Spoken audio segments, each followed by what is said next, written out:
قربانی کس شخص پر واجب ہے؟ قربانی کس پر واجب ہے، اس کے نصاب کے بارے میں تفصیل سے بتا دیں آصف صاحب کشمیر سے۔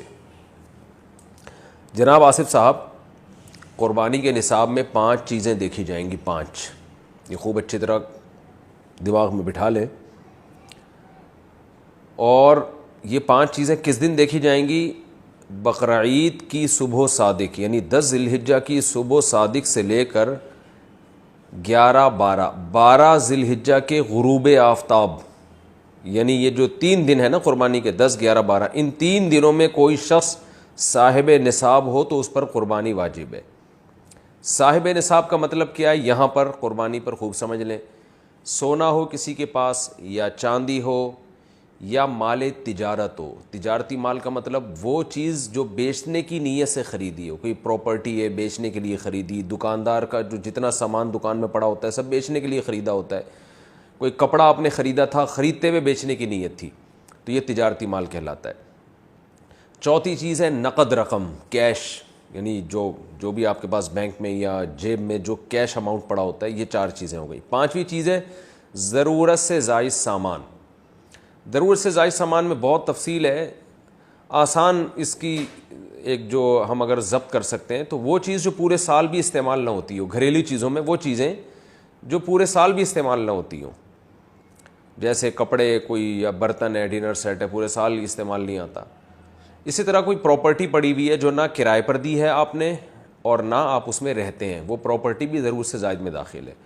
تو یہ جو 5 چیزیں ہیں، کسی کے پاس یہ 5 چیزیں، ان کی جو ویلیو لگائی جائے گی تو ان 5 چیزوں کا مجموعہ اگر 52.5 تولہ چاندی کے برابر ہے، 52.5 تولہ چاندی آج کل 65-70 ہزار کے لگ بھگ ہے، نیٹ پہ سرچ کر لیے گا، تو کسی کے پاس یہ 5 چیزیں، یا 5 میں سے 4 چیزیں، یا 4 میں سے 3 چیزیں، یا 3 میں سے 2 چیزیں، یا کوئی ایک چیز 52.5 تولہ چاندی کے برابر ہے، اور یہ بقرعید کی صبح صادق سے لے کر ذی الحجہ کی 12 تاریخ کی غروب آفتاب سے پہلے تک رہتی ہے اس کے پاس، تو ایسے شخص پر، یعنی بقرعید کی صبح صادق کے وقت اس کے پاس یہ نصاب موجود تھا، اور یہ 13 تاریخ کی ذی الحجہ تک اس کے پاس یہ نصاب موجود رہتا ہے، تو وہ صاحب نصاب کہلائے گا۔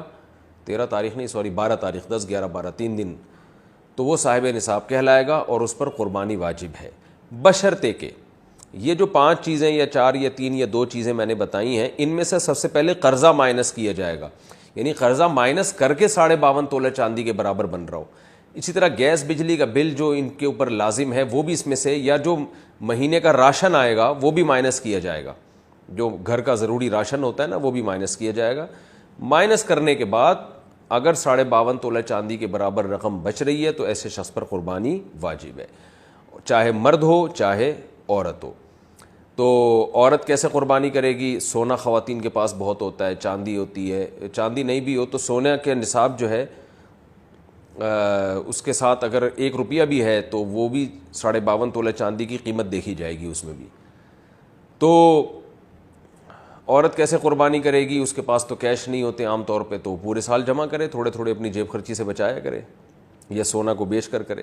البتہ کسی کے پاس صرف سونا ہی ہے اور یعنی باقی 4 چیزوں میں سے کچھ بھی نہیں، 1 روپیہ بھی نہیں ہے، تو پھر 7.5 تولہ سونا جب تک نہیں ہوگا قربانی واجب نہیں ہوگی۔ یعنی سونے کے ساتھ اگر چاندی ہے یا پیسے ہیں یا تجارتی مال یا ضرورت سے زائد سامان ہے، پھر سونے کی ویلیو دیکھی جائے گی، سونے کو نہیں دیکھا جائے گا۔ لیکن اگر صرف سونا ہی ہے تو پھر 7.5 تولے سونے سے کم پہ نہ زکوٰۃ ہوتی ہے نہ قربانی ہوتی ہے۔ تو یہ ہے، تفصیل سے آپ کو بتا دیا۔